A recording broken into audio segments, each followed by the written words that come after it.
ازيكم يا حبايب قلبي؟ عاملين ايه؟ يا رب دايما تكونوا بخير. النهارده يوم قمر قمر قمر. تعالى اما اخدكم معايا. المهم جبت فطار ورحت فين؟ رحت عند ماما. انا كنت بوريكم الطريق وانا ماشيه رايحه لماما، لازم اوريكم كل حاجه. المهم بقى كنت جايبه معايا سندوتشات فول وطعميه. فطرنا، شربنا الشاي وشربنا القهوه وكل امورنا تمام تمام تمام. كنت شاربه، انا شربت الفنجان القهوه بتاعي. فكنت ده الفنجان القهوه بتاع مين؟ بتاع حجوره اختي روح قلبي. كنت بديهولها وقلت لها خدي انا اللي عاملهولك. المهم بقى دخلنا وعملنا الغدا. مش صراحه مش انا اللي عملت، ماما اللي عملت. كانت عامله لنا حته اكله بعشقها بعشقها، دي كلمه قليله. عملنا السلطه وعملنا البسارية اللي هي بالخل والثوم وعملنا الرز. تمام. مش احنا عملنا بصراحه زي ما قلت لكم ماما. وهنا بقى العيش العيش العيش العيش كابوريا. الاكله دي كان ناقصها حاجه واحده بس وكانت تبقى عظمه. كان ناقصها جمبري، وجمبري بطل فلاي، وجمبري مسلوق. بس بصراحه الاكله كانت تحفه. تسلم ايدك يا ماما يا ست الكل. بصوا بقى، الكابوريا كانت مبطرخه بطروخ يا لهوي. وكانت ماما عامله لنا برنجان بابا غنوم والبسارية والسلطه. وشوفوا بقى السمك ده بموت فيه، البوري المبطرخ كان حلو قوي قوي قوي قوي قوي. المهم كلنا واتبسطنا وظبطنا. وبعدين نسكت؟ لا مش هنسكت، ما احنا مش هنقعد فاضيين كده. المهم طلبنا حاجات نشربها واحنا قاعدين من عند ريفو. ماما نعم.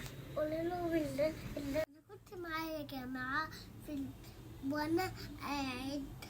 ايوه يا جماعه، مصطفى كان معايا وكان قرفني وما كانش بيسمع الكلام. المهم خلاص بقى وقعدنا كلنا واتبسطنا والحمد لله. بصراحه كانت الاكل طعمه حلو قوي قوي قوي. تسلم ايدك يا ماما يا حبيبتي. وبعدين زي ما قلت لكم جبنا بقى حاجه نشربها واحنا قاعدين. طلبنا ايس اسبانيش لاتيه وايس كراميل وقهوه وملك فانيليا.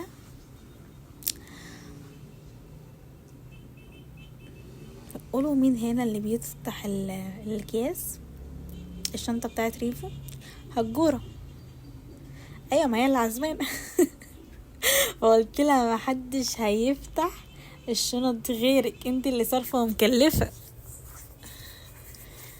انا لما باجي عند ماما ولما هاجر تنزل من السعوديه انا بصراحه بتبسط انبساط يا خرابي يا خرابي يا خرابش.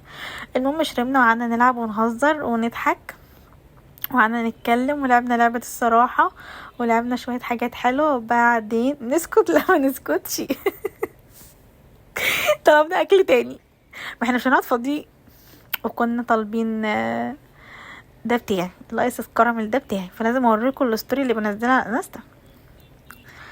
وده انا واختي فكنت باخد استوريهات كده عشان انزلها. المهم خلاص شربنا وزي ما قلت لكم وقعدنا واتبسطنا وكله تمام. نطلب اكل بقى واحنا قاعدين. طلبنا كريب شاورما وسندوتش سوري شاورما برضو لحمه. بنعشق اللحمه مش بنحب الفراخ قد كده. المهم يا رب يكون الفيديو عجبكم، ولو عجبكم ما تنسوش تحطوا اللايك وتقولوا رايكم في الكومنتات. تمام يا حلوين؟ تمام. هو فلوج بسيط وخفيف بس انا حبيت اشاركه الفيديو معاكم ويا رب يعجبكم. اشوفكم في فيديو جديد. باي باي.